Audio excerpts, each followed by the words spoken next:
Estamos en la mesa, estamos en este 11 de octubre, miércoles. Estamos con Teresa Herrera, Guillermo Fossati, Gerardo Gaetano y Fernando Escriñe. Acá hay una discusión enorme fuera de micrófono sobre cuál es el próximo punto. Vamos a uno de los que está acá en la vuelta. El Senado ratificó ayer, luego de varias horas de discusión, el pago de un subsidio al ex vicepresidente Raúl Sendic. La moción en cuestión, que consiguió 14 votos en 30, fue presentada por la oposición y proponía dejar sin efecto la decisión de la vicepresidenta Lucía Topolansky, argumentando que actuó de forma arbitraria e inconstitucional al firmar el acto administrativo. El senador suplente del Partido Nacional, Pablo Iturralde, hizo referencia al artículo 77 de la Constitución en su numeral 10, según el cual explicó: solo cuando se termine el mandato se puede pedir el subsidio, por lo que es claro e irrebatible que no corresponde en este momento. Acá nosotros lo que queremos es pedirle a usted que aplique el Estado de Derecho, que revise la decisión. Vamos a seguir adelante. Esto no va a quedar así porque no corresponde. Vamos a ir en todos los ámbitos al Tribunal de lo Contencioso Administrativo, vamos a mirar cuáles son todas las acciones jurídicas que pudieran corresponder si esto no se revisa. El senador del Frente Amplio, Rafael Michelini, cuestionó el planteo de la oposición e indicó que ahí hay por medio un interés político contradictorio, además. ¿Cuándo proclamaron que cuando no se vota el subsidio no corresponde el subsidio? Siempre que sea por 2/3. No. Entonces, déjenme pensar con cierta picardía que hay un asunto político. Breve ronda en este tema. Breve. Porque muchos dicen estamos saturados del asunto. A ver. Mis amigos constitucionalistas dicen que en realidad cuando se le aceptó la renuncia a Sendic, implícitamente, como nadie protestó por el tema de que cobrara el subsidio, que implícitamente, lo estoy diciendo en forma muy silvestre, ¿no? Yo no soy constitucionalista, pero y si uno lee el artículo 77, no la parte que dijo el parlamentario Blanco, sino otras partes, evidentemente dice que el subsidio le corresponderá siempre y cuando no voten en contra 3/4 partes del Senado. Y a mí me parece que como se le aceptó la renuncia... No sé qué amigos constitucionalistas.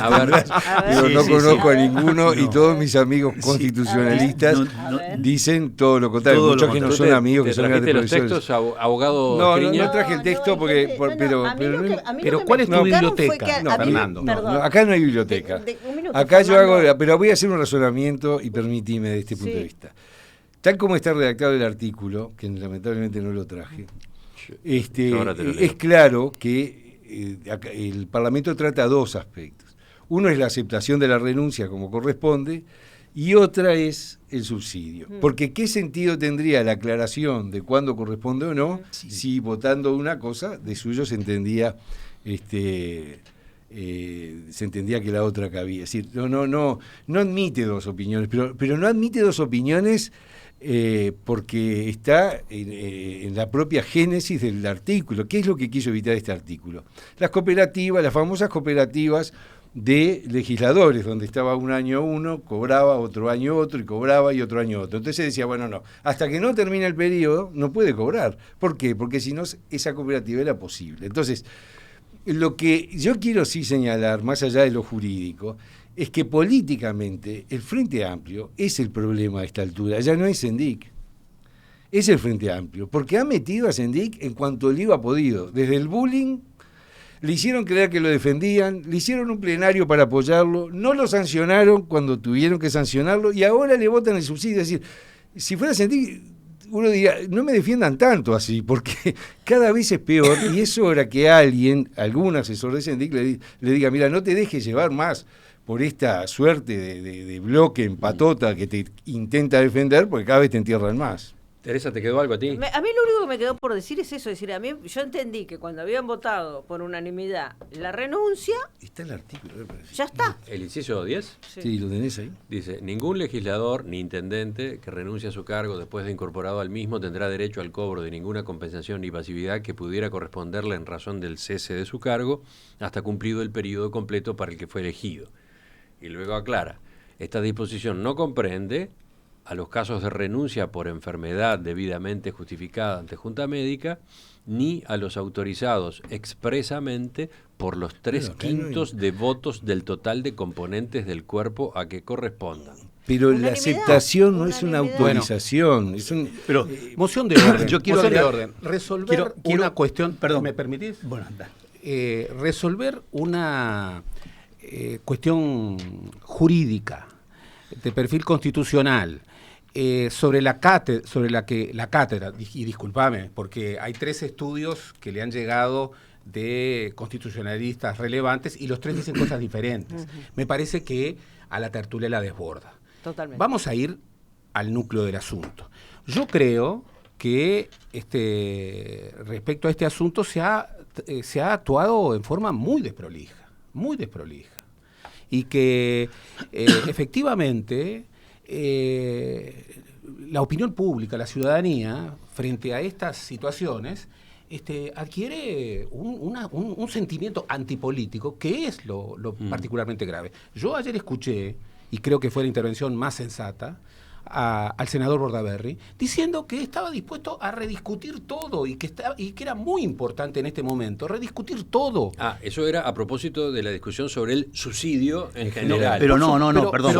Sobre la retribución de los parlamentarios, etcétera. Y agregó otra cosa Bordaberry allí justamente, y es el argumento que se establece de que el vicepresidente no es un legislador. Porque eso formó parte del debate ayer. Bárbaro, pero hizo un planteamiento mucho más radical, con lo que yo estoy totalmente de acuerdo, que es que hay que rediscutir los privilegios, algunos fundados, otros no, que tienen los legisladores en relación a, digamos, las garantías laborales que tienen otros trabajadores del país, sobre todo en un momento en donde, las restricciones económicas se hacen sentir más. Y hay muchas cosas que deberían revisarse. Yo efectivamente creo que en torno al subsidio, como en torno a todo lo que ha ocurrido, ha habido mucha desprolijidad. Y a mí no me convence la forma en que fundamentó la decisión de otorgarle el subsidio a partir de ahora por la vicepresidencia. Y los argumentos no fueron buenos. Ahora, tampoco me resultó convincente, y no me resulta convincente, el hecho de que no puede haber 2 opiniones porque la Constitución es inapelable en el artículo 77, porque lo leemos, claro. Y lo leen los constitucionalistas aplicando método jurídico y llegan a coincidencias, a conclusiones diferentes. Guillermo. Yo quiero volver sobre ese punto porque me parece que es central, porque es el argumento que utilizaron para considerar que corresponde el pago ahora y no esperar al 2020. Y es ese argumento de decir que en su calidad de vicepresidente no es un legislador. Y eso no es aceptable. Absolutamente. Pero, a ver, supongamos que no sea un legislador. ¿Qué pasa entonces? Que podría cobrar el subsidio. Claro, el argumento es... ¿Pero hay subsidio para un vicepresidente que no es legislador? Bueno, sí, Lo que pasa es que son cargos electivos. Yo creo que en la ley está incluido, ¿sí? Creo que está incluido. El subsidio no es para legisladores, no sé. Pero claro, es un argumento insostenible. Es el presidente de la Asamblea General, es el presidente del Senado. Su voto. Yo tengo acá. Puede bajar de la presidencia e intervenir en los pero debates. Además, yo tengo acá, y lo traje, porque esto sí ayer el senador Pedro Bordaberry citaba la página 56 del tomo 3 del libro de Justino Jiménez de Derecha.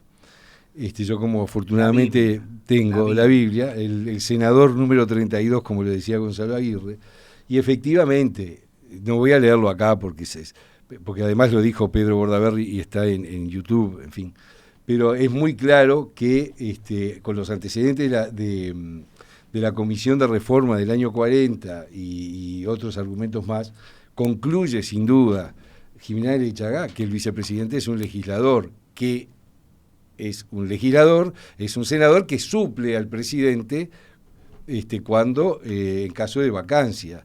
Lo dice Jiménez de Chagá, pero yo digo, ¿cuál es la función del vicepresidente? Es la de legislar. Y eventualmente, presidir, etcétera, pero la esencial es votar qué cosas, leyes.